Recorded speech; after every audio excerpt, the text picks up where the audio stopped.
ఒక చిన్న వీడియో కేవలం కొన్ని సెకన్లు మాత్రమే. అది చూసిన తర్వాత కొంతమందికి వాంతులొచ్చాయి. కొంతమందికేమో కోపం వచ్చింది. కొంతమందికేమో భయపడ్డారు. అసలా వీడియోలో ఏముంది? ఎక్కడ జరిగింది? ఒక చిన్న ఫుడ్ స్టాల్‌లో జరిగిన విషయం ఎలా పోలీస్ స్టేషన్ దాకా వెళ్ళింది? ఇవాళ మనం మాట్లాడుకుందాం. ఇది రీసెంట్‌గానే జరిగింది. మనకి నార్త్ ఇండియాలో గాజియాబాద్ అని ఒక ఏరియా ఉంది ఉత్తరప్రదేశ్‌లో. అక్కడ ఒక రోడ్ సైడ్ ఫుడ్ స్టాల్ ఒకటుంది. రోజులానే చపాతీలు, రోటీలు కస్టమర్లు రోజు నడిచినట్టే నడుస్తుంది. అక్కడ పనిచేస్తున్న అతను కూడా రోజు పనిచేసినట్టే రోటీలు చేస్తున్నాడు, పరాటాలు అమ్ముతున్నాడు, కస్టమర్లు తింటున్నారు. రోజు జరిగినట్టే జరుగుతుందంతా. కానీ అక్కడ 2-3 డేస్ బ్యాక్ ఏం జరిగిందంటే, ఒకళ్ళు ఆ వంట చేసే అతను ఏమైతే చేస్తున్నాడో అతను చేసే పనిని ఎవరో చాటుగా రికార్డు చేసి ఇంటర్నెట్లో పెట్టారు.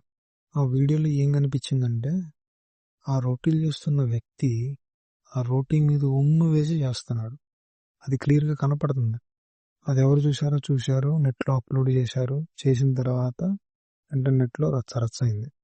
అన్ని సోషల్ మీడియాలో వైరల్ అయిపోయింది. షేర్ చేసేశారు.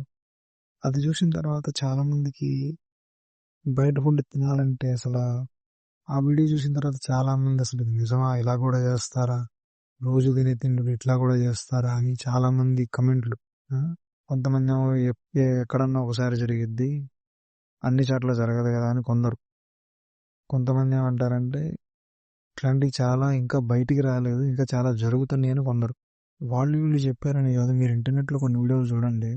నేను చూశాను, అందుకే చెప్తున్నాను. కొన్ని ఎలా ఉన్నాయంటే, తినే తిండిలో కొంతమంది యూరిన్ పోస్తున్నారు, పాస్ పోస్తున్నారు, కొంతమంది స్పర్మ్ వేస్తున్నారు, కొంతమంది ఉమ్మేస్తున్నారు. ఇట్లా చాలా వీడియోలు ఉన్నాయి ఇంటర్నెట్లో. తినే తిండిలో అసలు ఇట్లా ఎందుకు చేస్తున్నారో నాకైతే అర్థం కావట్లేదు. సో ఇప్పుడు మనం మాట్లాడుకునే వీడియోలో అతను ఉమ్మేసి రోటీలు చేస్తున్నాడు. అది ఎవరో రికార్డ్ చేసి ఇంటర్నెట్లో పెట్టారు. అది వైరల్ అయిపోయి పోలీసుల దాకా చేరింది. పోలీసులు వచ్చారు, ఎవరు చేస్తున్నారు, ఎందుకు చేస్తున్నారు, ఎంతమందికి ఇట్లా పెట్టావు రోజు, అది ఇదని ఎంక్వైరీ చేసి దాన్ని లోపలేశారు.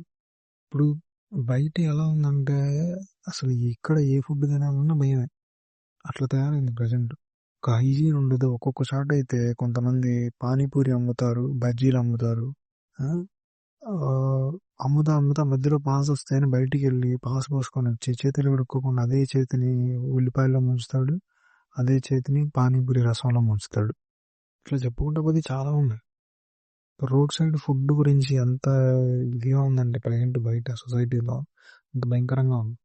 అది వరకంటే ఇట్లాంటి విషయాలు బయటకు వచ్చాయి కాదు. ఇప్పుడు అందరి దగ్గర మొబైల్ కెమెరాలు విపరీతంగా ఉంటే ఇట్లాంటివి బయటికి రాకుండా ఎందుకుంటాయి? ఎవరో ఒకరు ఎక్కడో ఒకసారి రికార్డ్ చేసి పెడతానే ఉంటారు. కానీ ఇప్పటికీ ఇలా ఎందుకు చేస్తారు? అసలు అలాగే తినే తిండిలో అట్లా చేయటం వల్ల ఇలాగేమొచ్చింది అనేది నాకైతే నిజంగా తెలియదు. మరి మీకేమైనా తెలుసుంటే, మీరు ఇట్లాంటివి ఏమైనా చూసుంటే కమెంట్ చేయండి. Thank you very much.